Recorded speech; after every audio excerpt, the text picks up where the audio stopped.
Hi everyone, welcome back to my channel. Today I'll be doing a follow-up video on my minimal makeup collection.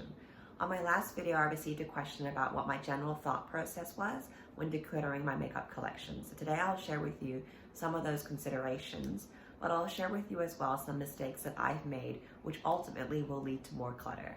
So to start off with, the reason that I started to declutter my makeup collection was it was actually part of an overall decluttering that I was doing for my entire life, including my bags, my clothes, my makeup, and generally my home. We've been staying home a lot during COVID, and so I really wanted to create a space that could sort of allow me to work and feel more organized and productive. So that's why I started this journey. So the first question, or the first consideration I took on board was, what kind of space that I have in my house for makeup. So I have a very small apartment, so I knew right away that I wanted to keep my makeup collection quite small so it would be manageable and I could feel like my space was a lot more tidy. So that was my first factor, was the amount of space that I realistically had. Secondly, going through my makeup collection, what I noticed first off was the number of products that were probably 5 or 10 years old. So I tend to be quite a hoarder, so when I have nice things, I keep them. I don't want to use them up. I generally take care of my stuff very, very well. So they look brand new, but as I looked through these products, a lot of them were 10 years old. And doing some research, sometimes you don't need to throw out products when they're past the expiry date, or where it says, the 12-month or 6-month suggested date at the back of the product. But I do feel that keeping something for like 5 or 10 years is a little bit long, and by that time I probably wouldn't reach for it just because I was worried about the impact or what it could cause, what irritation it could cause to my skin. So I would just leave them longer, and I started hoarding a lot of nice eyeshadows, a lot of nice lipsticks, primers, those kind of products which really go on your skin, and I just ended up not reaching for them as they got older and they looked brand new. So that really got me thinking about how much I was actually hoarding. So that was my first thing, is look through your closet, look through your makeup collection and find things that are expired and just get rid of them. That's the first and most obvious step. So the second thing I looked at was products that were actually supposed to be really good and on the higher end and raved about, but for some reason they didn't really look good on my skin. So a very good example would be eyeshadows that crease, or eyeshadows that have fallout under the eye. So to use these eyeshadows, often you need like a primer, a concealer, a setting spray, and then they'll stay. Or sometimes it just, because your skin type, or for me it's oily, it just doesn't work, or your eye shape might be too hooded. So these are the kind of products that are like, they look really nice, but they just don't work for you. And they actually impacted how I felt about myself. Started to feel like, oh, I wasn't good enough for these products because they were quite high end. But to be honest, it's that the product isn't really good enough for me. It doesn't suit my lifestyle. I don't have time to, do primer, concealer, and a setting spray, and, all this stuff to make the product work for me. It just simply wasn't good enough for my lifestyle. And that's why I wanted to clear that out of my life, because I didn't want to keep stuff around that just made me feel bad about who I was. So get rid of the stuff that doesn't make you feel good. If it's not easy to use, or doesn't fit your lifestyle, then why hold on to it? You'll just feel bad about who you are, or that you don't fit the product. But really, to be honest, the products should fit us.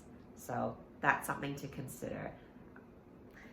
The other thing that I looked at was, this is one of the mistakes that I've been making, is duplicates. So what often happens is, I'll give you an example. So I mentioned these in my last video. These are Smashbox primers. So when I first started using these primers, I always used the green one, which hides the redness on your skin because of the green tint.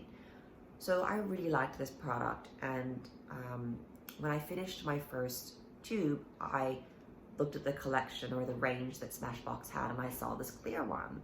So I purchased the clear one, thinking I'll try something new because I'm enjoying this Smashbox primer, so I'll try something new. And what ended up happening was I didn't really like this one as much, so I ended up purchasing the green one again and ended up with two. So this is a mistake that's very common, and you end up leaning towards the one you like and not using the one that you don't like. But for me, as I mentioned, I'm a hoarder, so I keep the things that I really like and I use the stuff I actually don't enjoy. So again, it's a circle. So what ends up happening is this one then sits on the shelf for longer, eventually gets expired, and then eventually gets thrown out. So this is a very common mistake. I'll give you another example of this. So I use this Lancome Tint Ultra Wear Concealer, which is actually really lightweight for a full coverage concealer. In fact, it's almost light, like it feels light, but it's full coverage. And the funny thing is, if I'm not looking for a full coverage concealer, and I'm just, it's the weekend or I'm just going out with friends, I usually just put on a loose powder. So I don't know why I then went back to Lancome and I purchased this one, which is the Tint Miracle, which is essentially the lightweight concealer. But to be honest, again, I like the original one, the proper concealer, and I don't really reach for this one as much. Same mistake, I'm using this one up because I'm trying to hoard and save the nicer one. So again, duplicates. Just stick with the one that you like. You don't need to try another thing from the range. And these are not cheap. These are probably $60, $70 each. So again, same mistake. I don't know why I did that. So I'm using this one up now, hoping to get to this one before it expires as well. Another good example was, I mentioned loose powders. So I've been using the Nude by Nature one for years. And I was browsing. Don't ever browse in Mecca or Sephora, because this is what ends up happening. I then purchased the Bare Minerals one, thinking, oh, I'll try a new brand of a mineral powder since I like this one so much. Again, why? To date, I would never recommend this one. It does not, I guess it's not easy to apply. You have to blend it in quite a bit, and it dries out my skin a little bit, whereas this one, Nude by Nature, I use medium. I've repurchased this 2 or 3 times now. I don't know, if I love this one so much, why did I go and purchase this one? So same mistake. Just stick with the one you like and love.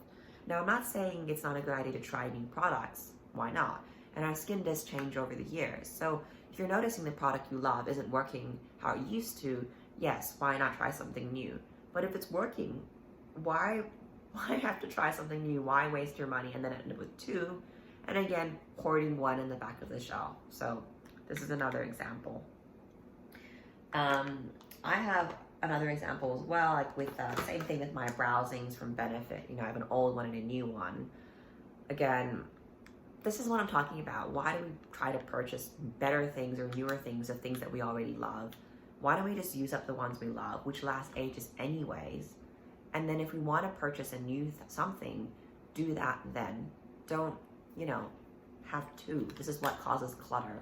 So that's my biggest mistake, which I no longer do, but I can see how this happens quite easily.